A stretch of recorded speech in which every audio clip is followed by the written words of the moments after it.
2030ഓടെ Nvidia $10 trillion കമ്പനിയാകുമത്രേ. ഫോബ്സിലൊരു ആർട്ടിക്കിളിലാണ് ഈ പ്രവചനം.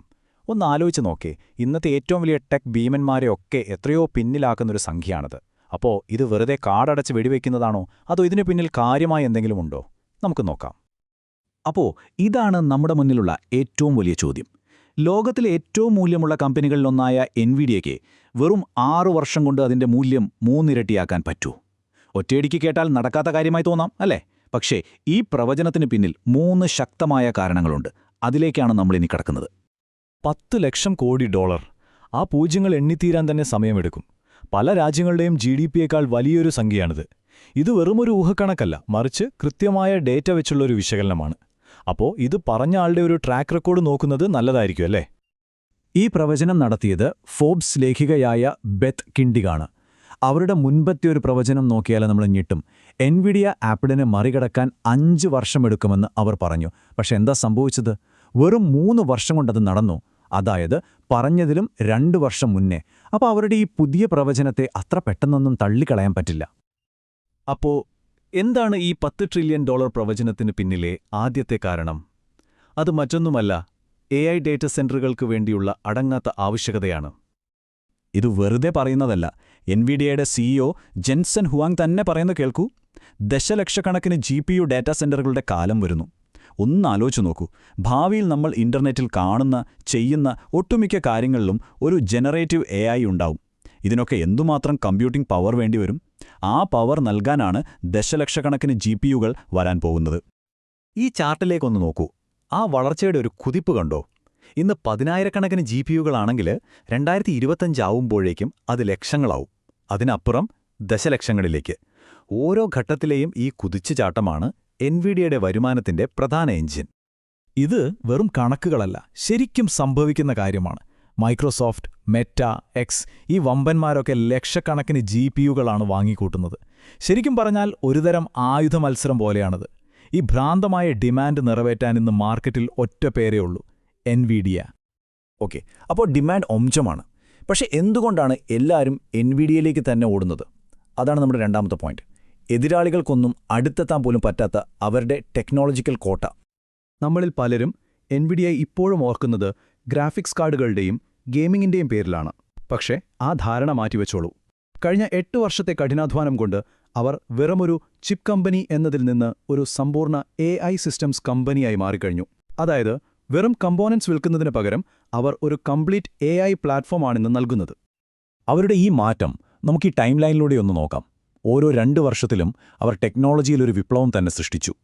2017-ൽ tensor കോറുകൾ വന്നതോടെയാണ് AIക്ക് വേണ്ടിയുള്ള പ്രത്യേക ഹാർഡ്വെയർ എന്ന ആശയം വരുന്നത്.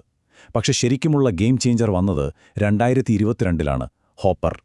അതിന്റെ ട്രാൻസ്ഫോമർ എഞ്ചിനാണ് ChatGPT പോലെയുള്ള AI മോഡലുകളെ ശരിക്കും സാധ്യമാക്കിയത്. ഇപ്പോൾ ബ്ലാക്ക്വെൽ അതിലും വലിയ മോഡലുകൾക്ക് വേണ്ടി റെഡിയാവുന്നു. ഓരോ തലമുറയും വെറുമൊരു അപ്ഗ്രേഡല്ല, ഒരു വലിയ കുതിച്ചുചാട്ടമാണ്. അപ്പോൾ ഈ മാറ്റത്തെ നമുക്ക് ഇങ്ങനെ ചുരുക്കി പറയാം. പണ്ട് അവർ GPU ചിപ്പുകൾ വിറ്റിരുന്നൊരു കമ്പനിയായിരുന്നു. ഇന്നോ AI ഫാക്ടറികൾ എന്ന് വിളിക്കാവുന്ന കംപ്ലീറ്റ് സിസ്റ്റംസാണ് വിൽക്കുന്നത്. ഇതിന്റെ ഏറ്റവും വലിയ ഗുണം എന്താണെന്ന് വെച്ചാൽ, ഗെയിമിംഗ് മാർക്കറ്റിന്റെ കയറ്റിറക്കങ്ങളിൽ നിന്ന് മാറി AIയുടെ സ്ഥിരതയുള്ള വളർച്ചയിൽ അവർക്ക് ശ്രദ്ധ കേന്ദ്രീകരിക്കാൻ പറ്റുന്നു എന്നതാണ്. ശരി, ഡിമാൻഡുണ്ട്, അതിനൊത്ത ടെക്നോളജിയുമുണ്ട്. പക്ഷേ സ്വാഭാവികമായും ഒരു ചോദ്യം വരും: എതിരാളികൾ വെറുതെ ഇരിക്കുമോ? അവരെത്തിപ്പിടിക്കില്ലേ? അവിടെയാണ് മൂന്നാമത്തെ ഏറ്റവും പ്രധാനപ്പെട്ട പോയിന്റ് വരുന്നത്.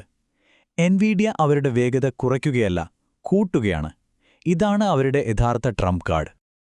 ഈ ഒരു കാര്യം പലരും ശ്രദ്ധിച്ചിട്ടില്ല. സാധാരണയായി ഓരോ 2 വർഷം കൂടുമ്പോഴായിരുന്നു അവർ പുതിയ ചിപ്പ് ഇറക്കിയിരുന്നത്. എന്നാൽ ഇനി മുതൽ അത് ഓരോ വർഷവും ഉണ്ടാവും. ഒന്ന് ആലോചിച്ച് നോക്കൂ. എതിരാളികൾ അവരുടെ ഒരു പ്രോഡക്റ്റ് ലോഞ്ച് ചെയ്യുമ്പോഴേക്കും എൻവിഡിയ അടുത്ത ജനറേഷനിലേക്ക് കടന്നിട്ടുണ്ടാവും. ഇത് ശരിക്കും ഒരു അറ്റാക്കിംഗ് ഗെയിമാണ്. അവരുടെ പുതിയ റോഡ് മാപ്പ് നോക്കിയാൽ തലകറങ്ങും. 2025-ൽ ബ്ലാക്ക്വെൽ അൾട്ര, 26-ൽ അടുത്ത തലമുറയായ റൂബിൻ, 27-ൽ റൂബിൻ അൾട്ര. ഓരോ വർഷവും പുതിയ പ്ലാറ്റ്ഫോം. എതിരാളികൾക്ക് ശ്വാസം വിടാൻ പോലും സമയം കൊടുക്കാത്തൊരു തന്ത്രമാണിത്. വേഗത തന്നെയാണ് ഇവിടെ ഏറ്റവും വലിയ പ്രതിരോധം.